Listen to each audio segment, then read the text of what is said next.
Kinsey from Level Up Fit Pro, and today I've got a 5-minute warm-up for any clients who have a low back arch. And this is something that you're going to notice when they do a squat, where you see an excessive arch in the low back.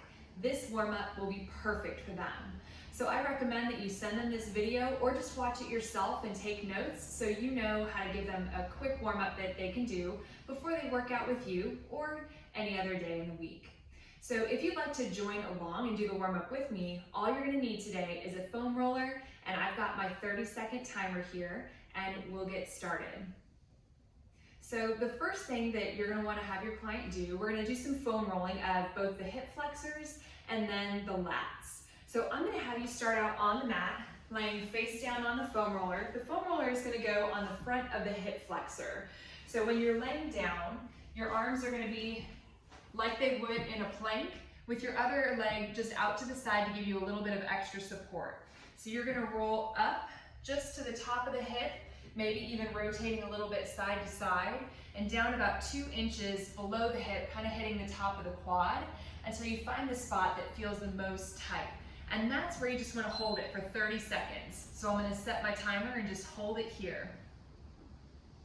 Make sure that you're in neutral alignment. You don't want to let your low back arch in this position. Keep your abs in tight and your elbows right underneath your shoulders with your spine in a nice long position.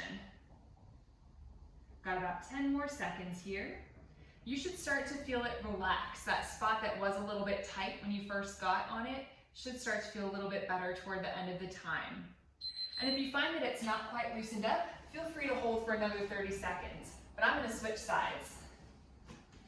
So I'm going to lay down on my hip, roll up and down, nice and easy till I find that spot that feels the most tight, and I'm just going to hold it right there. So you'll notice that the leg on the side that I'm foam rolling is nice and straight. It might be hard to see because I have black pants on a black mat, but my leg is totally straight, and I'm pretty much in a plank position. When you're foam rolling the hip flexors, if you feel some type of a nervy sensation, like a tingling or a numbness or maybe like electricity, you want to get off of that area because you might be on a nerve and you don't want to create any damage on the nerve. Once we foam roll the hip flexors, now we're going to roll the lats. For this one, you're going to lay on your mat. You want the foam roller to be underneath your armpit, but you're going to roll back slightly so that you're not actually in the armpit.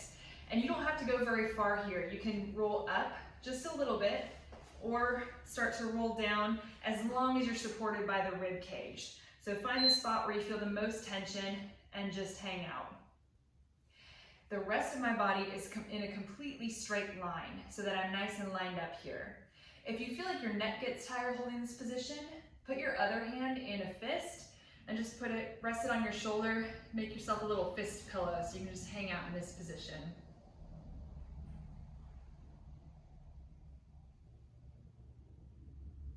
Almost done, 3 more seconds. All right, we're gonna do the other side. I'm gonna go at an angle a little bit because I'm real tall and I'm gonna hit this cabinet. All right, get yourself in position. Might bend my knees. These are tall people problems. So you'll just hold it here. I've already got my timer rolling. This one is always surprisingly a little bit painful for people. So encourage your clients when they're foam rolling to find a spot that on a pain scale of 1 to 10, they're at about a 7, maybe an 8, something that they might feel a little bit of pain, but it's tolerable. It should not feel excruciating when they're foam rolling. All right, now that we've foam rolled, we're gonna go into stretching. The first stretch will be a hip flexor stretch. You'll put one knee down, make sure it's right underneath your hip, and bring the other foot up in front of you so you've got 2 90-degree angles here. You'll want to tilt your hips under and squeeze your glute on that kneeling side. Immediately, you should feel a stretch all the way down in your quad and in the hip flexor where you're most likely tight if you have a low back arch in your squat.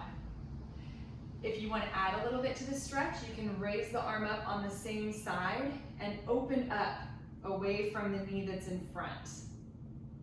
If when you do that you lose the stretch, just go back to where you were, back to wherever you felt the best stretch. This feels pretty good for me. All right, that was already 30 seconds, so we'll switch sides. Knee down, right underneath the hip, the other foot up. Go ahead and tilt the hips under like you're tucking your tail. And I'm gonna go ahead and raise my arm up. One thing you might see people do in this stretch is lean too far forward. But you can probably see that when I do that, I have a low back arch, which means I'm not actually stretching the hip flexor, I'm compensating in the low back. So you wanna bring the hips back over the knee and tuck the hips under for the best stretch. Your clients will feel it a lot more and they'll feel a big difference immediately. 3 seconds. Okay, now we're gonna do a little lat stretch. I'm gonna do one at a time because one arm may be more tight than the other. So you're gonna put your wrist on the foam roller and you can put your supporting hand on the ground underneath you and just rock back, tucking those hips under, almost like a child's pose position.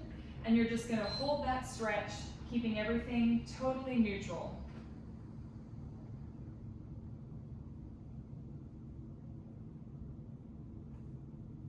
The 2 cues for your client are to tilt the hips under, so tuck your tail, and then also lower your chest down toward the ground.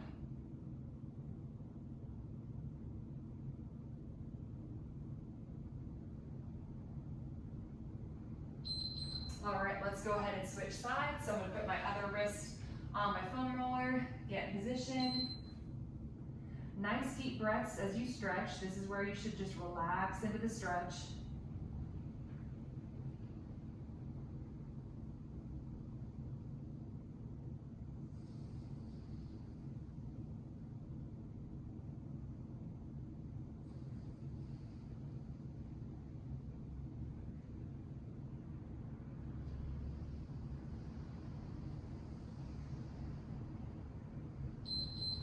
All right, excellent. We foam rolled, we stretched. Now we're gonna do a couple of activation exercises to get ready to work out. The first one we're gonna do is a bridge.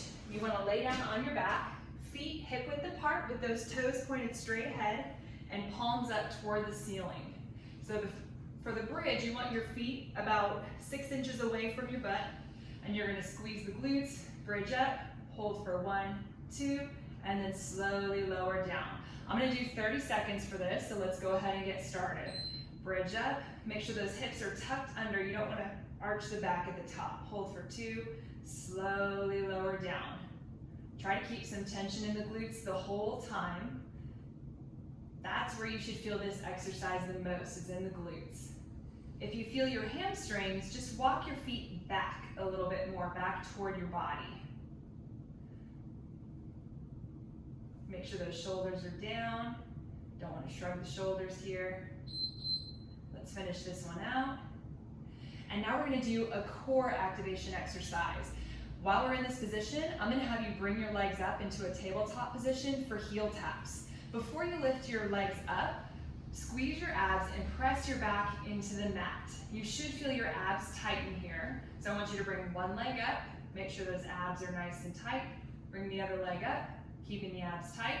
If that feels too intense, put one leg back down. And you can always do a couple on one side and then switch halfway through. But I'm gonna show you the full version. So both legs up, abs tight. You're gonna slowly tap one heel down, bring it back up. Your goal here is to not let your low back arch. What you don't wanna see is this. Can you see all this space under my low back? So you wanna pretend like you're squishing a bug under your back. I'm just holding my arms up so that you can see my low back position in this, but you want to keep your arms rested down with your palms up so that they're not helping. You should feel the abs working as they stabilize to keep you in that neutral position. The last one we'll do is a regular plank. Forearms and toes. I'm going to have you just hold a 20-second plank today. So you want your shoulders underneath your elbows. You can start in a kneeling position like this and then just pop up on your toes. When you get into position, the 2 most important pieces, you want to squeeze your glutes and squeeze your abs like you're holding on for dear life. You ready? We're going to start our plank in 3, 2, 1, and go. So abs in tight, squeezing the glutes as tight as you can. This should feel like the most intense plank you've ever done before because you're actively holding it. 5 more seconds. And rest. All right, you did it.